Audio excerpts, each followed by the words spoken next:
GTM Research's global demand team, and we have an awesome panel here today on utility-scale solar in Mexico. Our forecast for 2017 for this segment of the market is that it will comprise 93% of 2017 total demand. So this is definitely something that we're interested in. And I have a fantastic panel here that I'll just allow to introduce themselves before we get started. You guys can just go ahead and say a little bit about your name, where you work, and what you guys have been doing in the Mexican market recently. Yeah, hi, so I guess I'll get started. Good afternoon, everybody. I'm Idiart with Solairedirect. Solairedirect is the, let's call it the solar arm of ENGIE, I mean the number one IPP in the world. Solairedirect recently joined, let's say, ENGIE. It joined the company back in 2015, and since then, I mean, we've been expanding ENGIE's activities in solar, basically. Mexico has definitely been one of our focus markets. We were there from the start, basically late 2015, and well, we've been focusing on auction number 1 and auction number 2, and now getting ready for auction number 3. Great. Carmen? Good afternoon. So my name is Carmen Garralaga. I'm Senior Application Engineer for SMA America. So we are inverter manufacturer, and I'm focused on helping customers in Mexico, in other countries in Central America, some in the US as well. And we have been one of the first inverter manufacturers that have centralized solar in Mexico. Great. Alfonso? Yes, Alfonso Tovar from OST Energy. We're an owner's engineer, independent engineer firm based in Mexico City. I'm leading the Mexico City office, but we are a global company. I personally have been very involved in the auctions before joining OST, and now with OST are part of all these market. We typically move in the utility scale market. We don't touch DG that much. Great. So in case you guys haven't heard it 100 times already, please go to gtm.cnf.io and ask questions. I'll be looking on the iPad throughout the session, but I won't try to bother you guys about that too many more times because we usually say that at the beginning of every session. So I just want to start, maybe let's go dive right into some of the procurement trends that have happened in centralized solar. But I don't want to go to the third auction quite yet. We'll definitely touch that, as you guys know. But maybe let's start by talking a little bit about merchant and IPP plants. It's been a bit of a controversy and a bit of an unknown in the Mexican market to date. And I'm just curious if you guys see any future for the IPP plants, if you see them kind of gaining any foothold, or if they're really too overexposed to some of these variable wholesale prices. Okay. I don't know if we are going to put the... I think it may not work. Okay. Yeah. Okay. Well, the thing is that all the components are a little complex in the sense that they are all interconnected. At this point, the IPPs are only signing contracts with CFE. And in the future, well, the truth is that from my perspective, it's a little uncertain how those deals are going to work out. We have one deal that was announced a few days ago, right, between Idiart and steel company. So they have a long-term PPA. But that's one of the few that have come out. There is a figure of the qualified supplier, the qualified user, that might sign these long-term PPAs. I don't know if you have an opinion on that, or Carmen? I don't know. I think there is definitely things are happening. I mean, basically, IPPs have to think about it. There has been a lot of focus on the auctions. The IPPs need to enlarge the scope of what they are doing because counting only on the auctions is in a way risky, right. And it only happens once a year. And in some countries, the auction is planned for, is announced, and then at the last minute, it doesn't happen. So you want to make sure that you don't count only on the auction, even if it's something that kind of shapes the whole business that you're in. So I would say yes, this is something that we definitely, IPPs as a whole, definitely need to work on. We're seeing some foray. I mean, they're doing some on the wind side. We've seen some more, a little bit more on the wind side. Definitely. Yes. Solar, they're starting to think about it and putting offers together, but it's something complicated. It's something that the customers are not used to, and customers are not used to asking for it again. So there is a lot of marketing and explanation to do. Education on the customer side. Yeah, exactly, before it can take off, I think. Yeah. What about from a technical perspective, Carmen? Is there any sort of inherent risk for an IPP in terms of interconnection? Yeah, I think that there are more PPA agreements now because the prices in the auctions are going really low. So many customers are saying, okay, we are not really going through the auction because that might be risky, and they are trying to negotiate other PPAs. So they can also keep the cost a bit different than when in the auction process. Yeah. And one of the other factors that we're seeing in the Mexican market now is the introduction of CELs, which will start in January 2018. And GTM and Wood Mackenzie, our parent company, have done a bit of an estimate, a modeling exercise to see exactly how much of this differential between levelized cost and nodal prices that this CEL actually might make up. And we're expecting it to actually be relatively low, something around $6 or $7 per megawatt hour. And do you guys see this as something that's a significant boost to merchant projects? I mean, $6 to $7 a megawatt hour is not nothing, but perhaps a lot lower than expected, except for in some of these high nodal price regions like Yucatan or Baja California del Sur, where perhaps there may be as high as $15 to $20. What are your thoughts on that? Do you see this as a significant driver of the market? Do you see this as something that will peter out in the next 2 to 3 years? What are your thoughts? Short term, that might be a driver. We're seeing, consumers are looking for cells. They know they have an obligation to comply with in the coming year. Basically, they don't really know how to comply with it yet. So there is definitely a demand.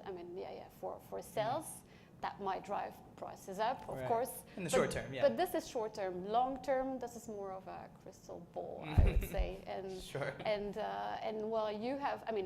Within the PPA framework, there is a price for cell that is kind of attributed to, there is a value attributed to the cells. And these PPA are long range. They are like, for cells, they are even longer.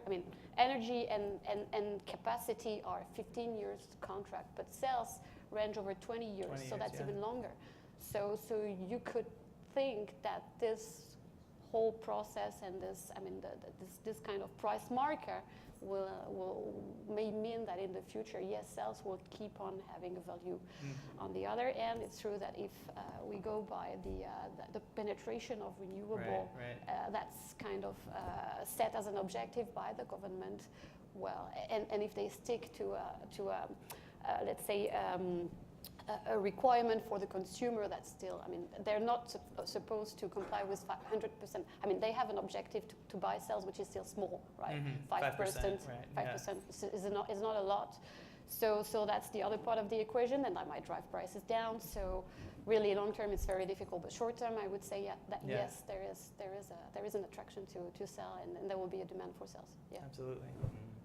Well, on my end, I think I would like to have the crystal ball of McKinsey to understand the pricing, because in my contact with the market, we don't do that kind of analysis, so I don't have any idea what the price of the cell might be. But I think there is a lot of uncertainty on the price and how it is going to be enforced. Yeah, it is true there are mandatory obligations to comply with cells. But I think right now the market is still uncertain on the value, the price of those cells, and if there are going to be penalizations, and how is that objective or goal obligation is going to be enforced. So I don't know. I don't think it is going to be the main driver for the market, although and my colleagues from DG my comment on that, having panels on rooftops or commercial rooftops might promote a little bit the interest of those customers to generate cells, right? Perhaps with the same interest as generating electricity, because electricity in the DG small rooftop, commercial rooftop, is still not that competitive. So maybe. But I believe that at this point, there is still a lot of uncertainty on the value, the actual value of the cells in these wholesale market. Right. Yeah, and I'd like to just switch the conversation just a little bit now to think about how those might interplay in some of the auctions. But first, there's been 2 auctions in Mexico so far. There's over 4 gigawatts of contracted pipeline as a result of this awarded capacity. What kind of lessons have there been so far for the market that either Mexico should reflect on or maybe the region as a whole? This is obviously a very well-run auction system. And before we move to the upcoming auction, I think it might be good to just reflect on some of the things that have happened so far. Carmen? Okay, so I think in the first 2 auctions, we saw different scenarios. In the first one, we had just a few players winning the auctions with very large projects. In the second one, it was much more diverse. So there were more different projects, maybe smaller size. And I think for the next auction and the next ones coming up, it will be even more diversified, which will be also kind of difficult, for instance, related to the cost. If it goes really down, they won't have maybe the purchase power to reduce the cost. And also, addition to that is all the interconnection. It is really difficult to understand all the different locations we were seeing earlier, where to connect, where there will be capacity, and also to understand, well, the energy generation, because there will be sometimes curtailments, and we might arrive at some point to this duck curve we were seeing earlier in the morning. And we need to take into account these things, and it's really complicated to estimate the cost. And well, I think now in general developers are more they are more conscious on the costs and the things they need, the requirements to the connection, and well, everybody's learning a lot about the first 2 auctions. Yeah, I'd say that for developers, the lessons learned was that it's very difficult to anticipate what is the good strategy to go with, because there are so many moving pieces. I mean, the auction is in itself, as you said, is very well run. It's a process with a very, a calendar that is very detailed, and they never, they stick to it, basically. Right. They stick to the process, they stick to the rules. When they announce, they did already run 2 auctions in less than 2 years' time. So, and they started from scratch. So it's something that has been very well organized. Now, the tricky part is that this is the framework, how it works, so well run. But then the rules themselves, from one auction to the next, to the second one, the levers were definitely not the same. In the first one, basically, strategy was about where you were located, because there were those expected differences that incentivize or de-incentivize you from going to a specific part of the country, and that was the predominant lever of the first auction.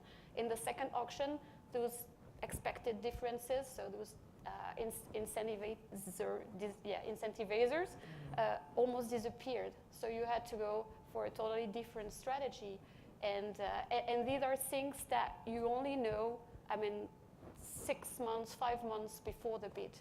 So for a developer, to kind of plan ahead, develop a strategy, and decide on really long term, where do I want to be, what do I want to do, and where will it be more competitive, basically, for the end customer, right, is kind of difficult in the current framework. Yeah, to build a little bit on Anne's point. I believe that overall the process is well understood, well regulated, and more or less well managed, but the devil is in the details, right? So when we start going through the whole process, then there were a lot of items that were not very well defined. There was a round of questions for SENACE, and you would have seen it, right? Like 300 questions there, because there were a lot of undefinitions. And that keeps changing from the first to the second auction, and now let's see the third. Mm-hmm. Among those undefinitions, right, or lack of definition in a lot of the rules. Also, these processes, right, that keep changing, like these factors that change from the first, the second, and well, I haven't seen the third, but maybe. So I believe,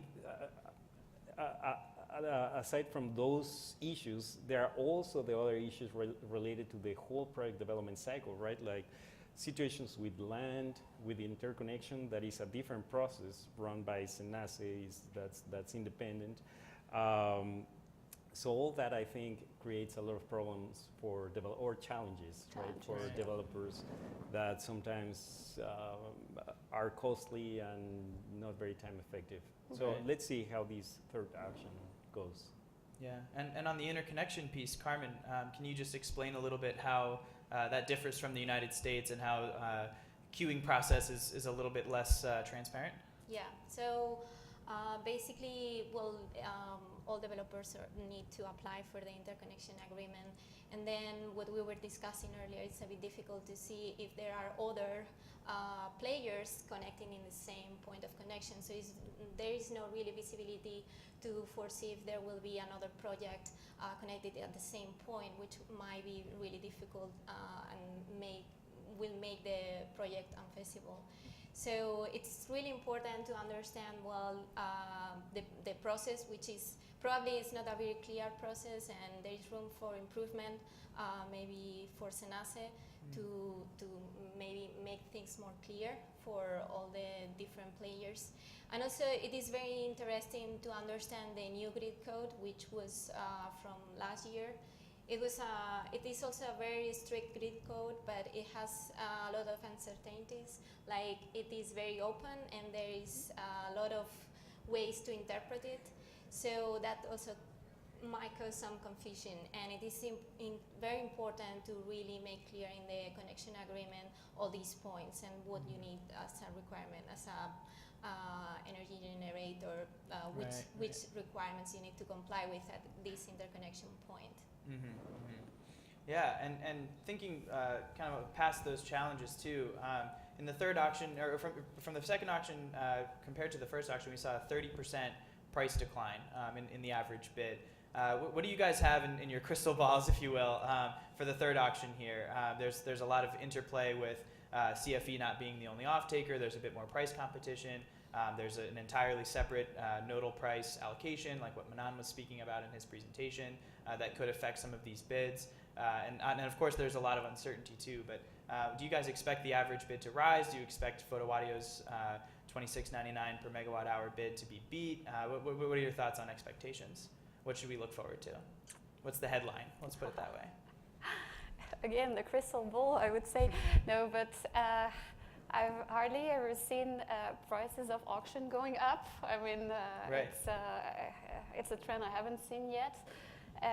It's true that with the fact that the CFE is not going to be the sole buyer in the auction, it creates a little bit more uncertainty from a credit standpoint. This being said, they're allowing other participants to buy, but they're also putting in place a clearinghouse to kind of mitigate the credit risk. So they're putting this kind of barriers in place to ensure that the process is going to still be run smoothly and that the risk is managed the right way. I would tend to say that prices will continue coming down. The main reason is when you see the number of people developing in Mexico right now, when you see the number of people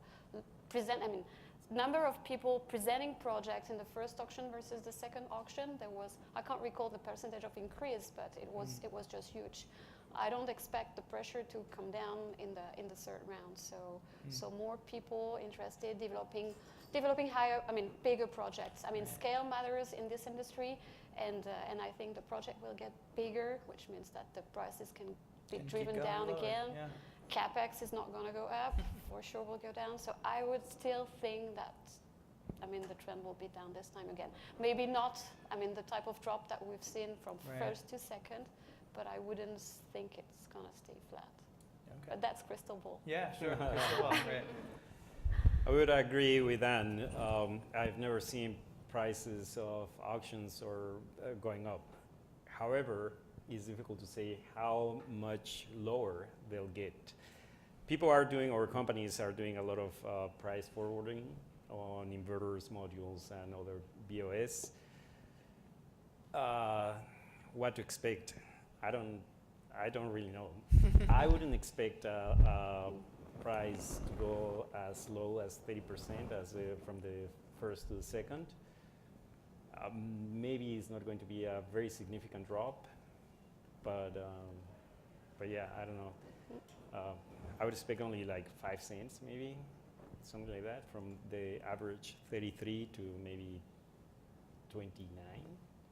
Which is But I don't know. I can be surprised, right? From my point of view, I think it won't really change much. Probably the average will be very similar, because the plants that are going to be constructed now, and they were in the second auction, they are already benefiting of using new technologies like 1500 volts cost reduction on other similar benefits of new technologies, right? Or high DC-AC ratios that might increase the energy yield at the end. So it's really difficult to see another reduction on the prices, because they are already working on the most cost-effective ways of doing solar.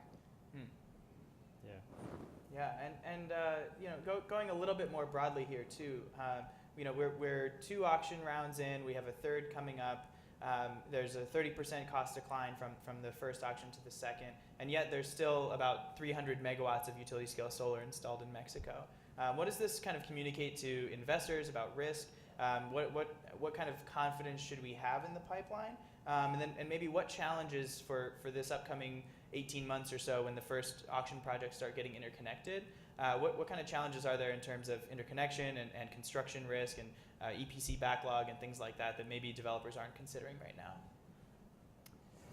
Well, I think one of the main challenges is related to all the permitting process, acquiring the land and all the permits that go over that before getting to a construction permit. I think that's right now for the projects that won the first auction. I think that's a little bit the bottleneck that is happening. I personally don't believe there is going to be a large default on the projects that were assigned, right?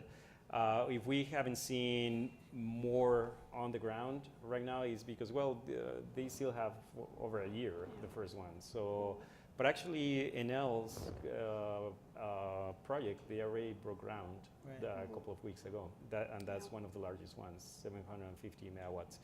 So I think they are going to happen. It's just they still have time, so they are completing all what goes before actually starting construction. correct. Yeah, COD dates. I mean, the auction, the first auction that took place at the end of 15, what they call regular COD dates were roughly not exactly this, but first half of 2018. So they're still on time. Right. Yeah.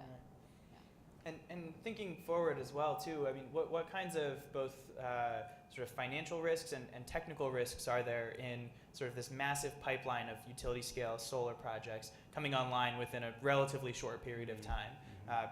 Solar penetration in Mexico right now is less than 0.1%. And thinking about how significantly that could rise with this pipeline coming online within a 6-month period, and then again for the second round projects, is there any sort of risk that's involved for developers? Are there thoughts about curtailment? Is CFE doing anything to kind of prepare for this in terms of grid balancing?